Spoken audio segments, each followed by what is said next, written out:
मौलाना जर्जीस साहब ने दिल्ली से ट्रेन पकड़ी, कलकत्ता आना है। रास्ते में हमारी सीट के सामने एक और आदमी बैठा हुआ है। थोड़ी दूर ट्रेन दिल्ली से चली गाज़ियाबाद, गाज़ियाबाद से चली अलीगढ़। जर्जीस साहब ने बात करना शुरू कर दी अपने सामने बैठे हुए आदमी से। साहब आपका नाम? जी मेरा नाम मोहम्मद असलम। अच्छा माशाल्लाह। आपका नाम? मोहम्मद जर्जीस। हाँ हाँ चलिए माशाल्लाह, चलिए आप भी हमारी बिरादरी के, हमारी कौम के। थोड़ा सा और आगे बढ़े। साहब आप कहाँ जा रहे हैं? उसने कहा कलकत्ता।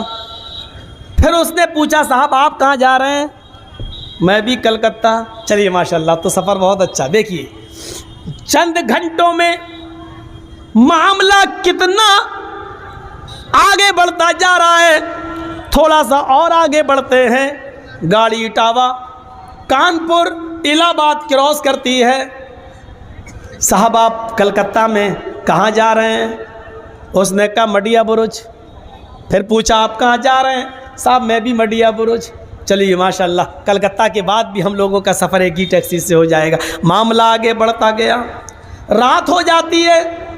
कभी चाय बेचने वाला आता है, मैं उसको पिला रहा हूँ, वो मुझे पिला रहा है। किसी स्टेशन पर गाड़ी रुकती है, वो पानी भरने उतर रहा है तो उसके सामान की देख रेख मैं कर रहा हूँ। मैं उतरता हूँ तो मेरे सामान की देख रेख वो कर रहा है, क्योंकि अब सफ़र में एक दूसरे के माल का मुहाफिज हो गया है। एक दूसरे से जान पहचान हो गई है। वो हमारे माल की हिफाजत कर रहा है, मैं उसके माल की देख रेख कर रहा हूँ। रात में दोनों सो रहे हैं। मेरी आँख खुलती है, अपना सामान चेक करता हूँ, ठीक है। अपने सामान के बाद उसका भी देख लेता हूँ, मेरे भाई के सामान को किसी ने लिया तो नहीं है। उसकी आँख खुलती है, वो अपने सामान को देखकर मेरे सामान को भी देखता है कि ठीक है। सुबह हो जाती है, स्टेशन आ जाती है। मेरे भाइयों 24 घंटे के सफ़र में जब तुम एक दूसरे की जान और माल के मुहाफिज हो जाते हो, यही तो कुरान कह रहा है, इन्नमल मुमिनूना इख्वा। जब ईमान ला चुके हो और मोमिन हो चुके हो, जब 24 घंटे के सफ़र में एक दूसरे के जान और माल के मुहाफिज बन जाते हो, तो इस्लाम लाने के बाद पूरी ज़िंदगी तुम एक मुसलमान के लिए दूसरे मुसलमान की जान और माल की हिफाजत की जिम्मेदारी एक दूसरे पर आयद हो गई है। न मेरे माल पर तुम कब्जा करो, न तुम्हारे माल पर हम, न मेरी जान को तुम लो, न तुम्हारी जान के प्यासे हम। मेरे माल की हिफाजत तुम करो, तुम्हारे माल की हम। जब चंद घंटों के सफर में एक दूसरे का मुहाफिज होता है, तो इस्लाम ये कहता है कि जब तक तुम जिंदा रहो, एक मुसलमान दूसरे मुसलमान के जानो माल का मुहाफिज रहना चाहिए।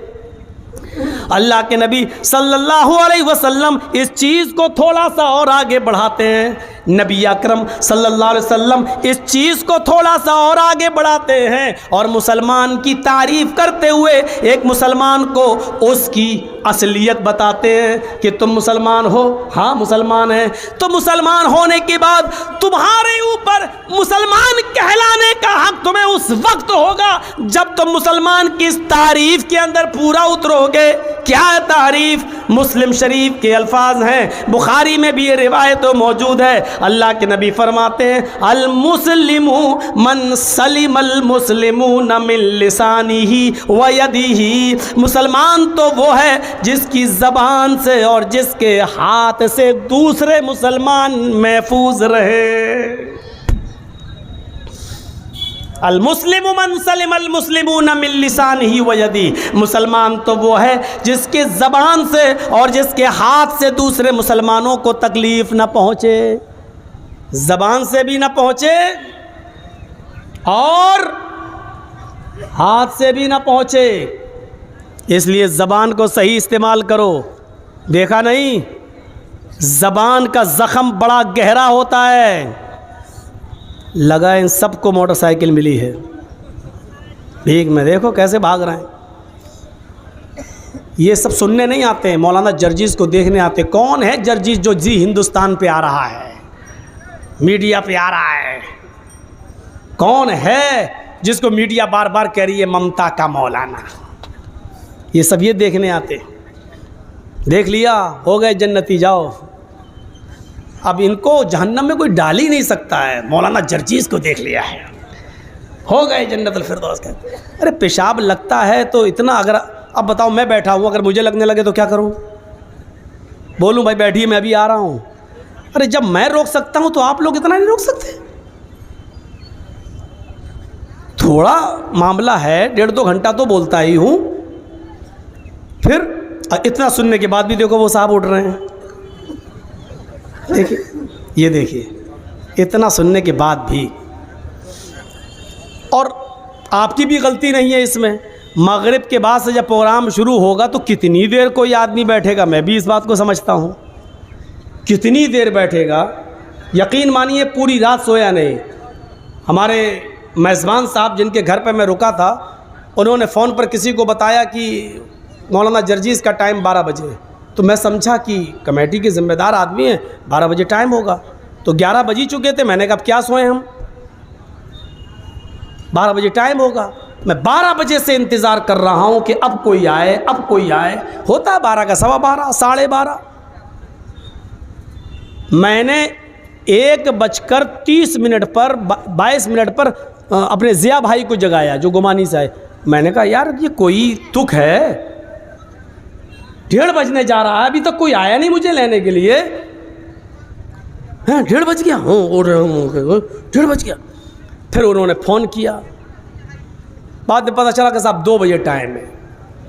जबकि मैं हिरनपुर की तकरीर में कह चुका था, अभी इसी महीने के शुरुआत में 27 फरवरी को हिरनपुर में मैं कह चुका था कि 12 बजे के बाद झारखंड में हमें जहाँ भी टाइम मिलेगा मैं आइंदा उस इलाके में नहीं आऊँगा। भाई उम्र जब मेरी 18-20 साल थी तो चलो ठीक था। अब आप सोचो जिसके रोज़ प्रोग्राम हो और 2-2 बजे आप टाइम देंगे हमें, हैं? कहाँ मारी गई अकल हमारी, कहाँ जा रही हमारी अकल? और 2-2 बजे तक ये बैठेंगे बेचारे। साहब फजर तक चलेगा जलसा, तो ठीक है दूसरे मौलाना को भी रखिए हमारे बात बोलने के लिए। हमें उस टाइम में दीजिए जब लोग चाको चौबंद रहें, गैर मुस्लिम लोग भी रहें, तब तो वेद के मंत्र अंतर पढ़ने में अच्छा लगता। 2 बजे आप लाख के ये हिंदू भाई बैठे, हम नहीं मानते आपकी बात, नहीं मानेंगे। अरे 12 बजे तक तो चलो एक बात है। बंगाल के प्रोग्राम में ज़्यादा देना शुरू कर दिया हूँ। क्यों? बंगाल में 10 बजे टाइम मिलता, 12 बजे जलसा ख़त्म, आदमी सो ले, आराम कर ले, ये कर ले। 2 बजे टाइम दे रहे हैं मुझे। तो खैर चलिए, अब तो दे ही चुके हैं, आगे के लिए हम भी थोड़ा सा सोचेंगे। मेरे भाइयों सुनिए, आपकी भी गलती नहीं है, उठना है, जाएंगे 2 बजे तक। कौन आदमी बेचारा अब कमर सीधी करेगा, उठेगा बैठेगा? हम लोग तो ऐसे कर लेते हैं, ऐसे कर लेते हैं, बोलते हैं तो ये चलो थोड़ी बहुत। आप लोग तो यहाँ, अब बहुत से लोगों पर अगर नज़र डालें तो यहीं सो रहे होंगे। लेट देखिए, ससुराल में आए हैं बेचारे, देखिए अब इनका क्या किया जाए? नहीं सोने दीजिए, जलसा सुनना फ़र्ज़ नहीं है, ठीक है। अगर कोई आदमी सो जाता, फजर में उठ के नमाज़ पढ़ लेता, ये बड़ी अच्छी बात है, ये जलसे से बेहतर है। और पूरी रात जलसा सुन ले और घर जाए और सो जाए और फजर में ना पहुँचे तो ये जलसा भी बर्बाद और सवाब से भी महरूम और पूरी मेहनत पे पानी फिर गया। लेकिन इतनी गुजारिश ज़रूर करूँगा, आप यहाँ सो रहे हैं, इससे बेहतर है कि जाइए अपने बीवी बच्चों में सोइए, कोई सवाब भी मिलेगा। मौका मिल जाए तो जिहाद भी कर लीजिए, उस पर भी नेकी है। तो यहाँ सोने से बेहतर है कि वहाँ चले जाइए। तो एक मशवरा है मेरा, वैसे आपकी मर्ज़ी है। तो अब जिहाद को कहीं ऐसा ना हो कि जी हिंदुस्तान वाला कह दे मौलाना जर्जीस जलसे में कह रहे हैं जिहाद। अब मैं दूसरा जिहाद कह रहा हूँ जो बीवी के साथ किया जाता है, जो अपने बच्चों के लिए मेहनत और कोशिश की जाती है। पढ़ाना लिखाना भी तो जिहाद है। किसी बच्चे को गलत रास्ते पे चल रहा, शराबी जुआरी है, उसको नेक रास्ते पे लाना भी तो जिहाद है। बीवी बदचलन है, बुरी है, गलत है, उसको सुधारना और गलत रास्ते से हटाकर सीधे रास्ते पे लाना भी जिहाद है। मैं उस माना में कह रहा हूँ, कहीं ये नहीं कह रहा हूँ कि यहाँ से निकलो तलवार लेके बीवी को भौंक दो, मौलाना जर्जीस ने कहा जिहाद। मैं वो जिहाद नहीं बता रहा हूँ आपको। तो बात दूसरी तरफ निकल गई। तो मेरे भाइयों, मैं कहना क्या चाह रहा था? अच्छा आप बताइए, मैं कहाँ से भड़क गया हूँ? क्या सुना रहा था मैं? हाँ मुझे भी याद नहीं रह गया क्या बोल रहा था, किसी को मालूम है? हैं?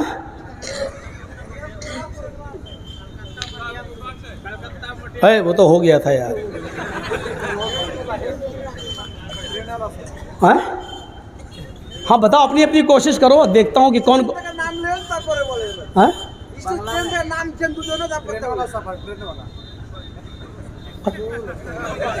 वो सब हो चुका था यार।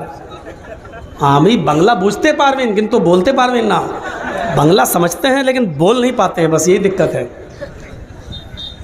चलिए हमको भी याद नहीं रहा। अल मुस्लिमु मन सलिमल मुस्लिमून मिन लिसानी व यदी, ये मैं बोल रहा था जिसकी ज़बान से और हाथ से किसी दूसरे को तकलीफ़ ना हो, जो कोई नहीं बता पाया। इससे पता चलता है कि आप कितने गौर से सुन रहे थे। 2 बजे टाइम दोगे तो यही हाल होगा। मुझे डर लग रहा है ऐसा ना हो कि मैं कहूँ कि ब्याज हराम है और आपकी खोपड़ी में बैठ जाए कि जर्जी साहब ने कहा प्याज हराम है, और कल दावत कर दो और खिलाने में खाने में प्याज रख दो और मैं खा जाऊँ तो मारो थप्पड़ साथ कमीना। कल तो कह रहा था प्याज हराम है और आज खुद खा रहा है। ये वक्त सुनोगे तो ऐसा ही होगा। तो अल मुस्लिम मन सलिमल मुस्लिमून मिन लिसानी, ज़बान का ज़ख्म बहुत गहरा है। याद रखिए आपकी ज़बान से किसी दूसरे को तकलीफ नहीं होनी चाहिए। यह ज़बान ही का ज़ख्म था। अब आइए मौजूदा माहौल पर, यह ज़बान ही का ज़ख्म था कि अहमदाबाद की साबरमती नदी के अंदर हमारी ही एक बहन आयशा नाम की लड़की नदी में कूदकर आत्महत्या करके अपनी जान समाप्त कर लेती है, खुदकुशी कर लेती है और हराम मौत मर जाती है। ये इसी ज़बान का ज़ख्म था। शौहर ने क्या कह दिया था? उसने कहा देखो अगर आप अपनाओगे नहीं तो मैं खुदकुशी कर लूँगी। उसने क्या कहा? हाँ कर ले, खुदकुशी करते हुए अपनी वीडियो बना के भी भेज देना। ये ज़बान का ज़ख्म था, ज़बान का। और इसी ज़बान का ज़ख्म लगा। जहेज़ तो एक चीज़ थी, जहेज़ की डिमांड ने उसको आत्महत्या करने पर मजबूर नहीं किया। वो तो अपने घर चली गई थी, कई महीने वो रही अपने घर में, सोच रही थी अब मामला बन जाए, संभल जाए। जहेज़ को तो ठीक है, जहेज़ एक हिस्सा है उसका, लेकिन जहेज़ के मामले में समझाया जा रहा था मेरे बाप गरीब है, ये है वो है, जितना ला सकती थी दे सकती थी उतना दिया गया, जब भी आती हूँ घर पे उतना दे। लेकिन ज़ख्म कौन सा था?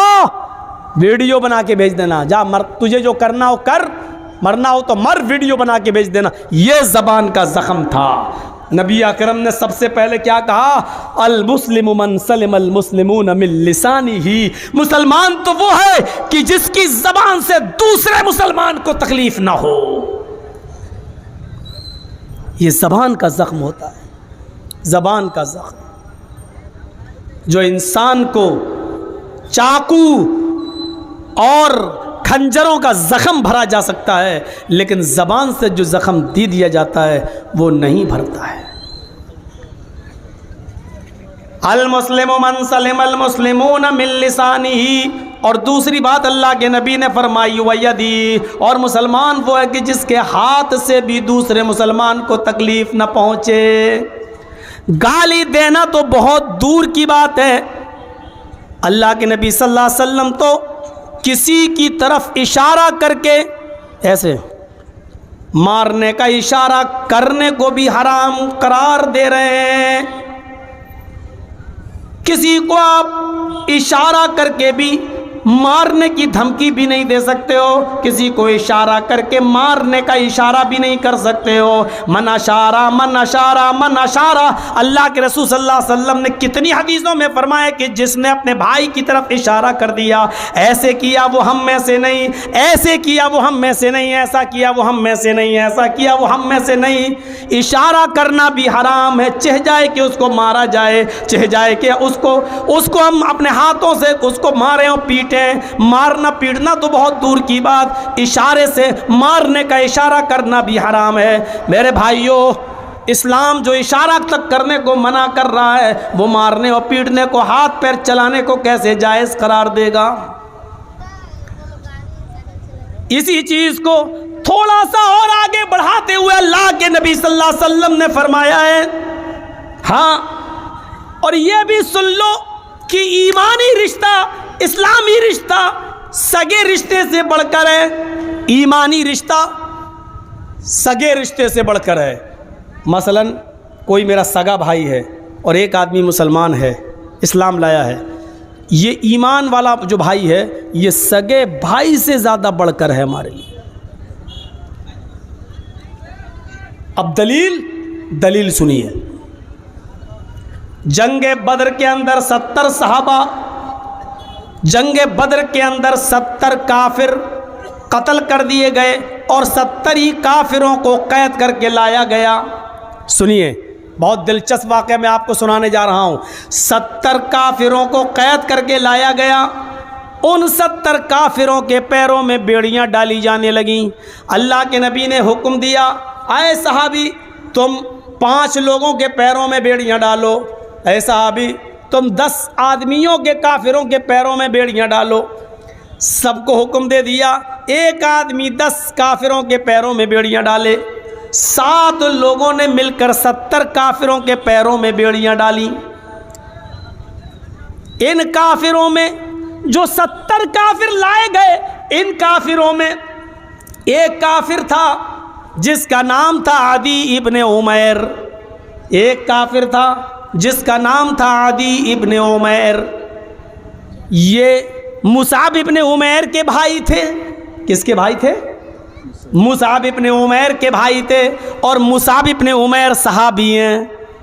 उमैर के 2 बेटे, एक का नाम मुसाब और एक का नाम आदी। मुसाब तो मुसलमान थे और आदी काफिर थे। मुसाब तो अल्लाह के रसूल के साथ लड़ रहे थे, जंग बदर में नबी का साथ दे रहे थे, और आदी अबू जहल का साथ दे रहा था जंग बदर में। यानी एक भाई दूसरे भाई के खिलाफ। अजीब जंग थी। अबू बकर नबी का साथ दे रहे हैं, लेकिन अबू बकर का बेटा अबू जहल का साथ दे रहा है। अजीब अजीब मामला था, अजीब जंग थी।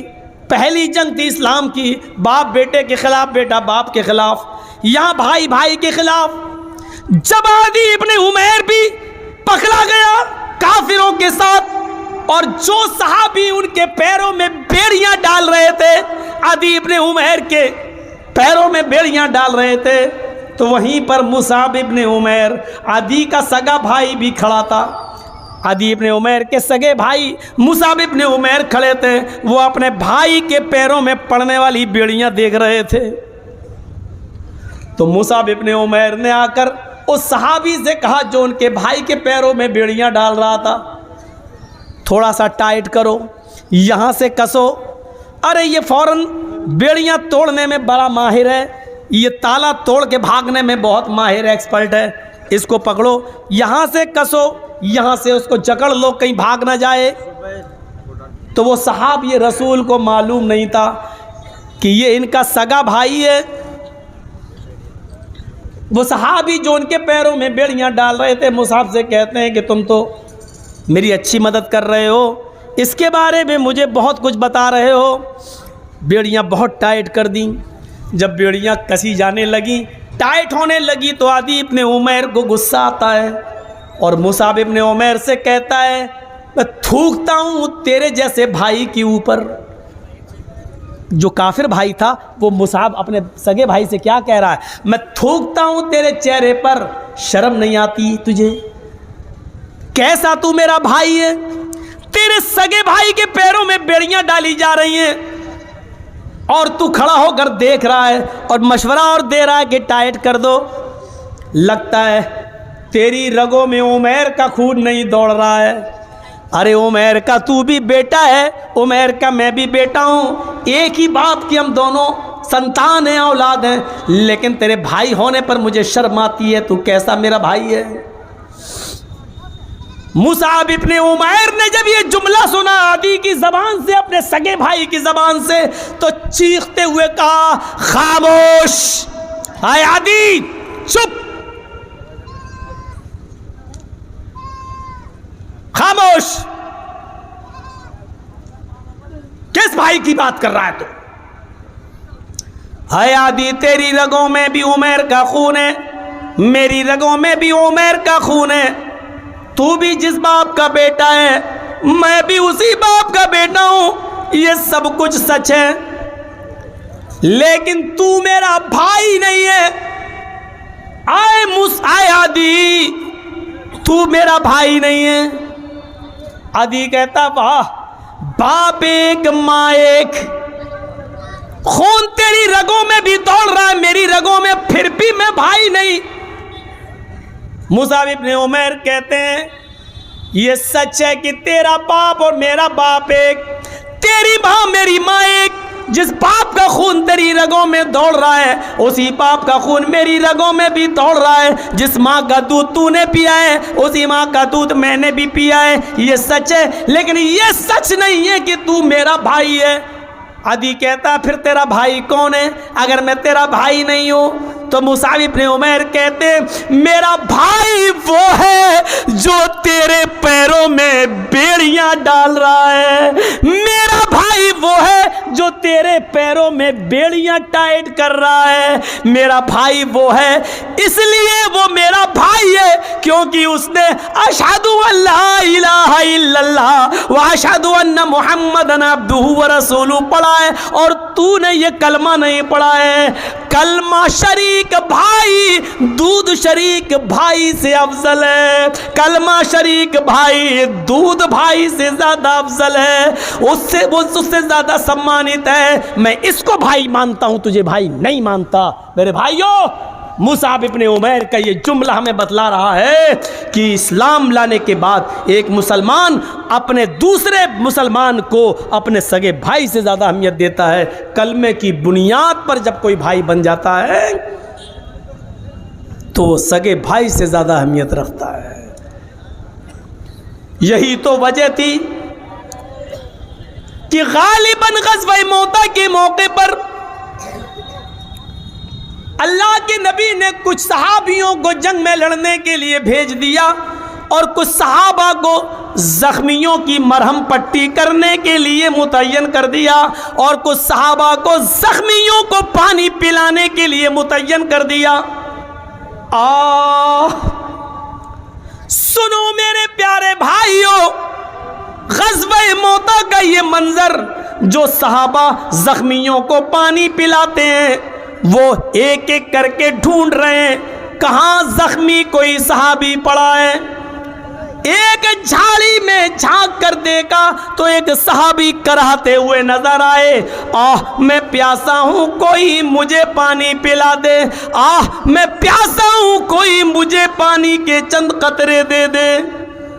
ये सहाबी पानी का प्याला लिए हुए थे, उस जख्मी भाई के पास जाते हैं, लो ये पानी पियो।